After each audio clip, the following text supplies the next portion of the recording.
Ngày mùng 2 tháng 11, giáo hội dành riêng để tưởng nhớ các linh hồn nơi luyện tội. Ngày của những lời kinh, ánh nến và tình yêu không quên. Hôm nay, chúng ta cùng hiệp thông cầu nguyện cho những người đã ra đi trước chúng ta, là cha mẹ, bạn bè và những người thân yêu. Cái chết không phải là dấu chấm hết, nhưng là cánh cửa mở ra với sự sống mới trong Chúa. Những linh hồn nơi luyện tội đang chờ đợi tình thương và lời cầu nguyện của chúng ta.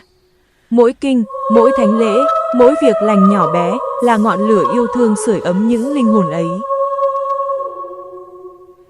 Chúng ta tin rằng nếu cùng chết với Đức Kitô, ta cũng sẽ được sống lại với người.